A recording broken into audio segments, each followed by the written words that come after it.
ছাই কথাটা কথার মাঝে ব্যবহার করা হয় নেতিবাচক অর্থে, যেমন শত্রুর মুখে ছাই দেওয়া, ছাই ভস্য লেখা বা ছাই পাশ খাওয়া। কিন্তু এই ছাই ভারতের কূটনীতির অস্ত্র গত 2200 বছর ধরে। 8ই নভেম্বর 2025 একটি ছোট্ট বাক্স নিয়ে ভারতীয় বায়ুসেনার বিশেষ বিমান উড়ে গেল ভুটান। সেই বাক্সের ভেতরে ছিল কিছু ছাই ও দেহাবশেষ। ওই বাক্স ভুটানে অবতরণ করতেই সাষ্টাঙ্গে প্রণাম করলেন সে দেশের মন্ত্রীরা।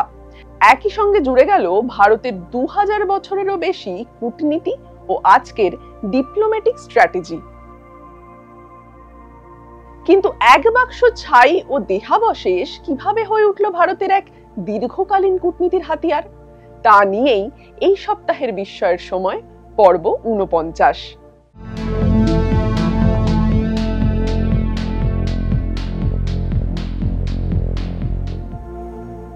ভুটানে অনুষ্ঠিত হচ্ছে global piece prayer summit. 4 November থেকে শুরু হওয়া এই সামিট চলবে 17 নভেম্বর পর্যন্ত। পৃথিবীর বজ্রযান বৌদ্ধ ধর্মের একাধিক শাখার সন্ন্যাসীরা এসেছেন ভুটানের রাজধানী থিম্পুতে। বিশেষ অতিথি হিসেবে হাজির ছিলেন ভারতের প্রধানমন্ত্রী নরেন্দ্র মোদীও। প্রধানমন্ত্রীর যাত্রার আগেই ভুটানে পৌঁছেছে এই দেহাবশেষের বাক্স। বাক্স পেয়ে প্রধানমন্ত্রীকে ধন্যবাদ জানিয়েছেন ভুটানের বিদেশমন্ত্রী ও প্রধানমন্ত্রী। কিন্তু কি রয়েছে এই বাক্সে? কেনই বা এত গুরুত্বপূর্ণ সেই ছাই ভর্তি বাক্স? এর উত্তর পেতে হলে আমাদের ফিরে যেতে হবে খ্রিস্টের জন্মের 400 বছর আগে। মল্ল রাজ্যের কুশীনগরে দেহত্যাগ করেন বুদ্ধ। বুদ্ধের মহাপরিনির্বাণের পরে তার চিতাভস্য ও পুড়ে না যাওয়া কিছু দেহাংশ 8টি পাত্রে ভরে 7 জন শাক্যবংশীয় রাজা ও একজন ব্রাহ্মণকে দান করা হয়। প্রসঙ্গত বুদ্ধ এই শাক্য বংশেরই পুত্র ছিলেন। 200 খ্রিস্টপূর্বাব্দ নাগাদ মগধের সিংহাসনে বসেন অশোক। কলিঙ্গের যুদ্ধের পরে বুদ্ধের অহিংসা ও দয়ার বাণী প্রচার করতে ব্রতী হন তিনি। জানা যায় বুদ্ধের 8টি দেহাবশেষপূর্ণ পাত্রকে তিনি 84,000 পাত্রে ভাগ করে দক্ষিণ পূর্ব এশিয়া সহ সুদূর জাপান ও কোরিয়া পর্যন্ত ছড়িয়ে দেন। সেই ছাইয়ের পাত্রগুলি মাটিতে পুঁতে তার উপর নির্মাণ করা হয় যে স্তূপ, সেই স্তূপগুলি বৌদ্ধ ধর্মের পবিত্র তীর্থস্থান।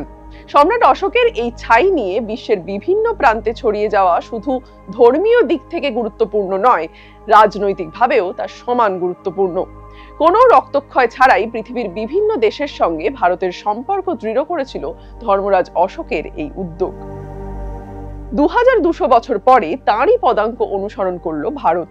যদিও বৌদ্ধ ধর্মশাস্ত্র মেনে শাসিত হওয়া দেশ এখন গোটা পৃথিবীতে মাত্র একটাই, সেটা হলো ভারতের প্রতিবেশী দেশ ভুটান।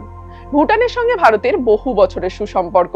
সেই সম্পর্ককে দৃঢ় করলো পিপরাহোয়া স্তূপ থেকে প্রাপ্ত বুদ্ধের দেহাবশেষ পূর্ণ পাত্রকে ভুটানে নিয়ে যাওয়া। কিছুদিন ভুটানেই প্রদর্শিত হয়ে এই পাত্র ফিরে আসবে দিল্লির ন্যাশনাল মিউজিয়ামে। কিন্তু ভারতে সাঁচি স্তূপের মতো একটি গুরুত্বপূর্ণ স্তূপ থাকতেও কেন পিপরাহোয়া রেলিক্সি পাঠানো হলো ভুটানে? ঐতিহাসিকদের মতে উত্তরপ্রদেশে অবস্থিত পিপরাহোয়াই আসলে সেই স্থান যেখানে বুদ্ধকে দাহ করে তার ছাই ও দেহাবশেষ 8 ভাগ করার আগে প্রথমে রাখা হয়েছিল। বুদ্ধের দেহাবশেষের দর্শন পেতে চান? কলকাতা অথবা কলকাতা সংলগ্ন এলাকায় যদি থাকেন তাহলে একদিন সময় বের করে টুক করে চলে যান কলকাতার ন্যাশনাল মিউজিয়ামে। বিশ্বের একাধিক জায়গা থেকে প্রাপ্ত বুদ্ধের দেহাবশেষের কিছু অংশ রাখা হয়েছে এখানে। আপনিও সাক্ষী হবেন ভারতের ইতিহাসের ছাই কূটনীতির এক স্বর্ণালী অতীতের। হয়তো কথায় কথায় দুঃছাই বলার আগে একবার ভাববেনও সেই কথা। এরকম আরো বিস্ময়কর সব ঘটনা সম্পর্কে জানতে দেখতে থাকুন বিস্ময়ের সময়, প্রতি শনিবার এই সময় অনলাইনের ইউটিউব এবং ফেসবুক পেজে।